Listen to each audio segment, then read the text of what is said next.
يا ليلة القدر يا فضل بارنا خير من الدهر بالعفو تاتينا.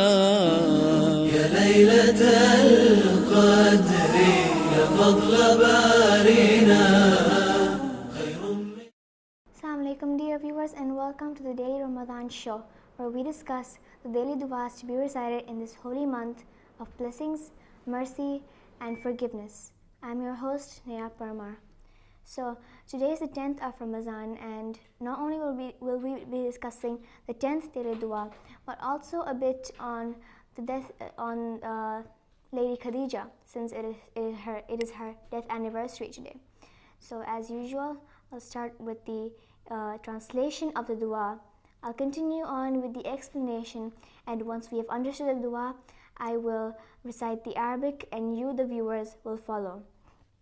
So keep in mind that these duas are goals. They are ideals. They're supposed to be reminders for what you want, and not just ways to ask for things from Allah subhanahu wa ta'ala. So understand them, the values that you note that are in the dua, instill, put them in your hearts.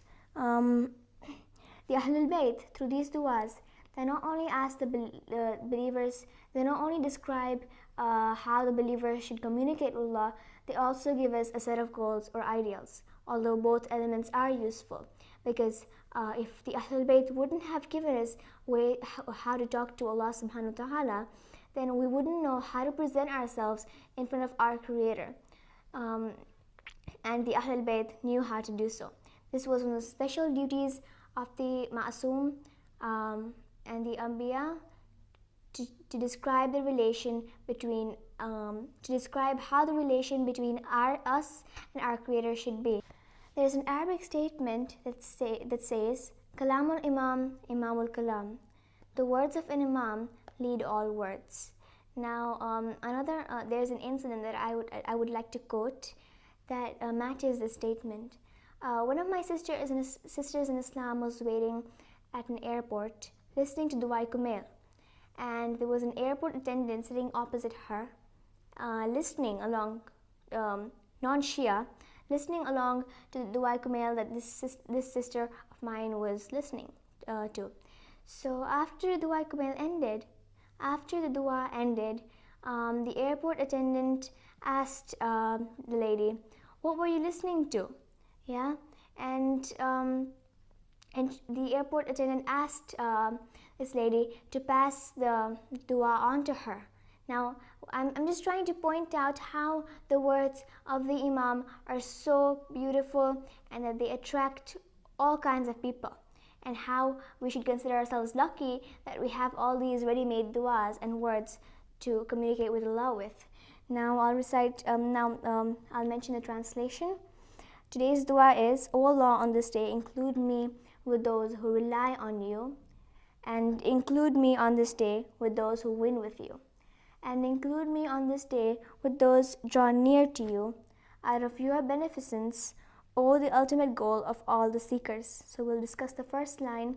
O Allah, on this day, please include me with those who rely on you. So here it is clear that we're asking Allah subhanahu wa ta'ala, O Allah, I want to depend on you. I want to have complete reliance in you. Now, today, if you go and see, most of us rely on things other than Allah. We rely on material things like money and the internet. And some of us even rely on people who are as weak as us in the eyes of Allah subhanahu wa ta'ala. This is wrong. We should have complete reliance in Allah, and as long as we have this reliance in the temporary things, in the material things, the true purpose of our being here will not be unveiled. So I'm not saying that you should avoid having material things. No, I'm just saying that as long as you have that reliance for the material things, there's no space in your heart for relying on Allah subhanahu wa ta'ala. So you can have these material things, just don't base your life on them, just don't rely on them. So if you look around you, everything you see is Allah subhanahu wa ta'ala's creation, a sign of Allah. So this should create a spark in you that, see, my Creator is so great and I should depend on Him. I should have complete faith and reliance on Him. Now, this is one very important point, faith. See, when you have faith in Allah, when you trust in Him, your tawakkul will also increase. Your tawakkul meaning the reliance in Allah. Now, Allah mentions in the Holy Quran that those who rely on Allah, He is enough for them. So, what this means is that when you rely on Allah, when you have room in your heart for Allah subhanahu wa ta'ala, there's no room for anything else. See, a believer, once he has the reliance of Allah, everything else will be incomparable. Everything else that's temporary will have a lower status. So now we'll discuss the second line, and include me on this day with those who win with you. So here it's clear that we're asking for success with Allah subhanahu wa ta'ala. Everyone wants success, don't they? So there are actually two kinds of success. There's success with Allah subhanahu wa ta'ala, and there's success with material things, things that we accomplish in this world, things that we accomplish with our life, our career, our family, our friends, our schoolwork, etc. So I'm not saying that you shouldn't focus on your success. I'm not saying that you should avoid success with these material things. I'm just saying that you should prioritize, you should keep the success with Allah a level higher than success with all these other things. I'm saying that you should aim more for the reliance and success with Allah than you do with the reliance and success in other things. For example, if you win a trophy, yeah, don't you feel good? Now, what is the difference between this and when you buy a trophy and gift it to yourself? The difference is that the trophy that you buy for yourself is meaningless because you did not earn it, you did not win it.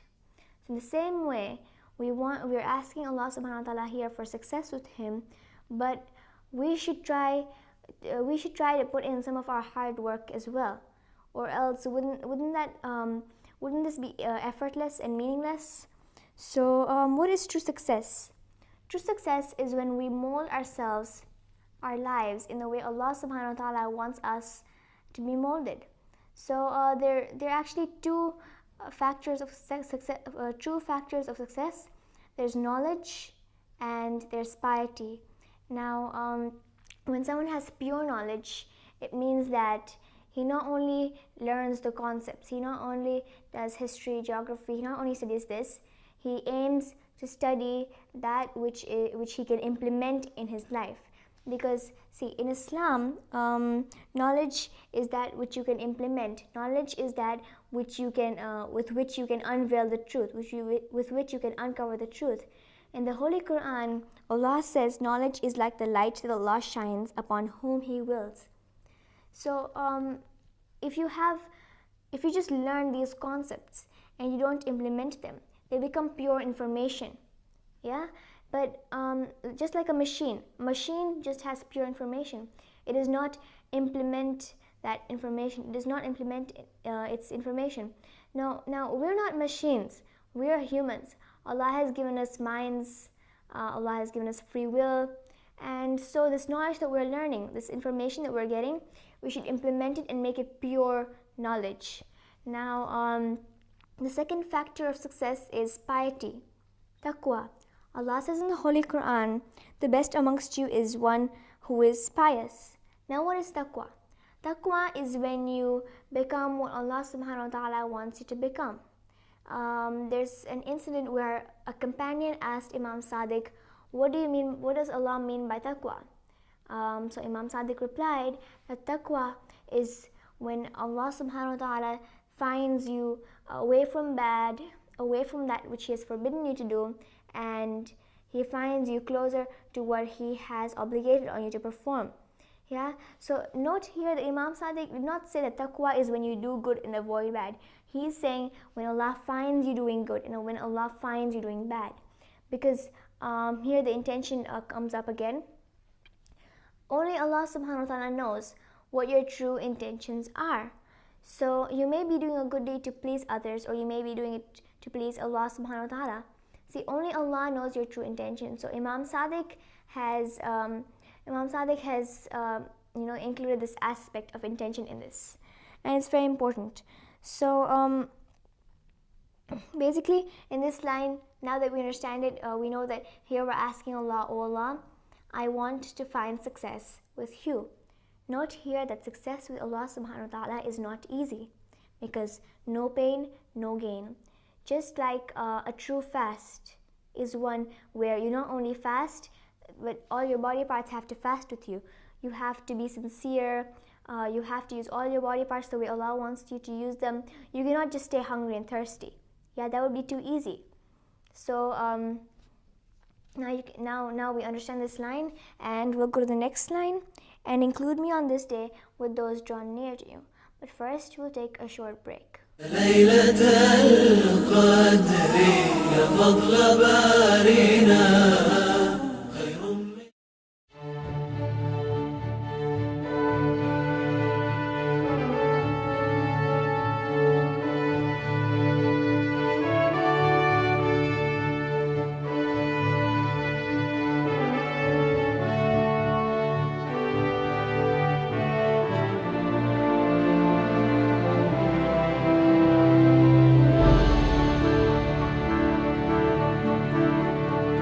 ليلة القدر يا فضل بارنا خير من Welcome back to the Daily Ramadan show, where we discuss the daily du'as to be recited in this holy month of blessings, mercy, and forgiveness. Until now, we have discussed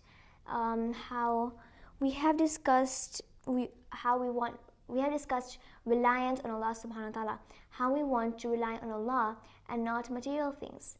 We have also discussed the second line, where we say that we want success with Allah subhanahu wa ta'ala, where we say that we want true success. Yeah.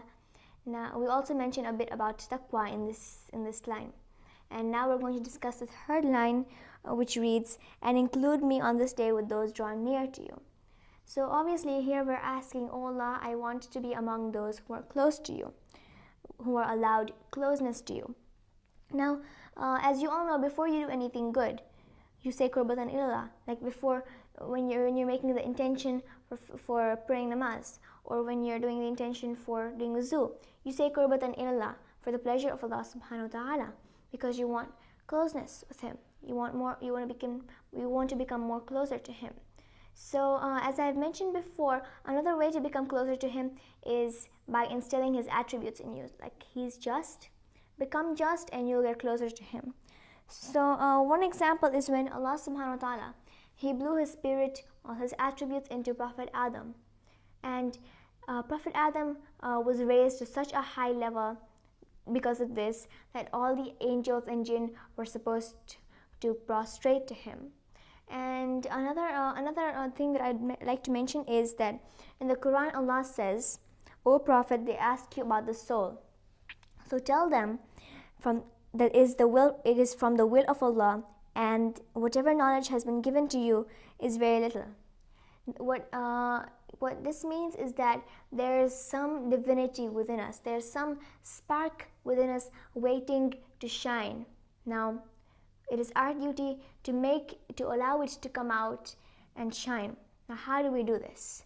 Now, can you put pure milk into a jug that is najis? Can you put pure milk into a jug that is dirty? Of course not, because dirt and cleanliness cannot mix. So in the same way, this spark will only come out if we avoid doing wrong. So that's what we're aiming for. Now, this is an excellent. This is a quote that I've mentioned before, but it matches here, so I'll mention it again in case you haven't heard it before. One of the Ma'asum has said that when the heart is the house of Allah subhanahu wa ta'ala, then therefore none other than Allah should reside there.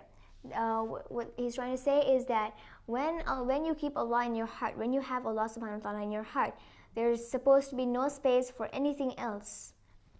And the fourth line is, out of your beneficence, all the ultimate goal of the seekers. So basically, we're just recognizing the fact that Allah is beneficent.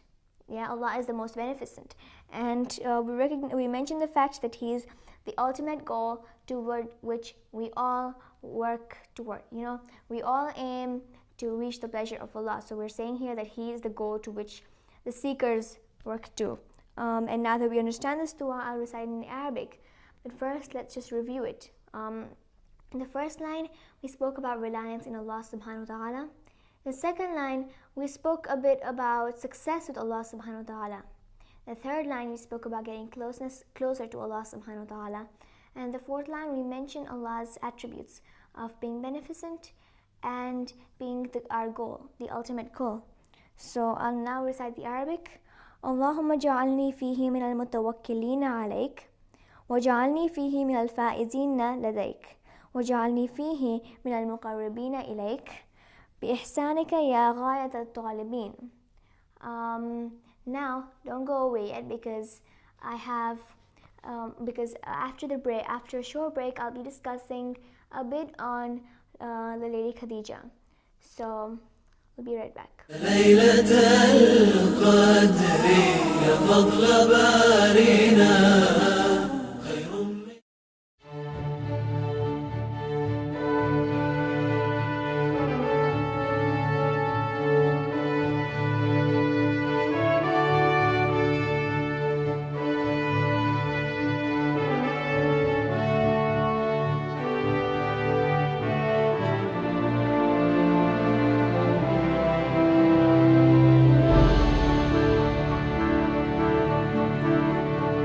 ليلة القدر يا فضل بارينا خير من. Welcome back to the Daily Ramadan show where we discuss the daily duas.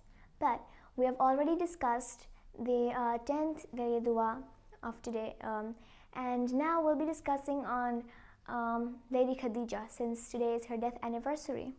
Now there's a quote that says, Islam did not rise except through the sword of Imam Ali and the wealth of Lady Khadija.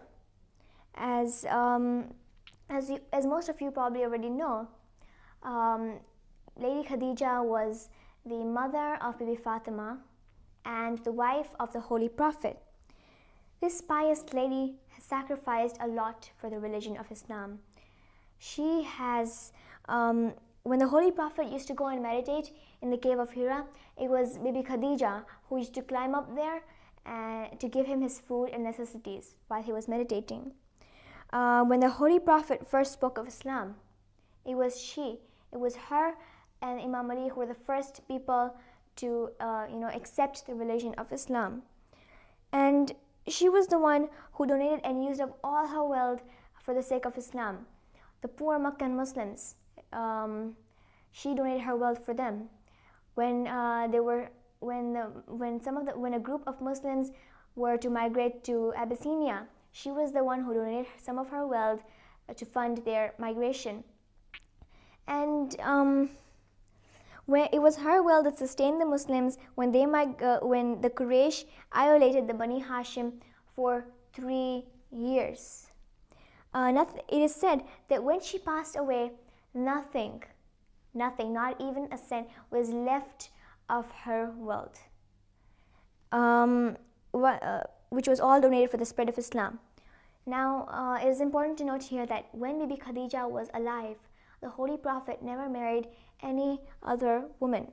And he always used to say that she was the best of his wives and that she was one of the 4 perfect women of paradise. And I'll just mention the 3 other perfect women who were Bibi Asiya, the wife of Fir'aun, Bibi Maryam, the mother of Prophet Isa, Bibi Fatima, the daughter of Bibi Khadija, and the Holy Prophet. And now, as you all know, Bibi Khadija, the mother of Bibi Fatima and the wife of the Holy Prophet. So, thank you for watching the Daily Ramadan show, and may Allah grant us all the tawfiq to instill all these values that we discussed today into our lives. Ameen. I'll see you tomorrow, same time with the next dua. Wassalamu alaikum wa rahmatullahi wa barakatuh.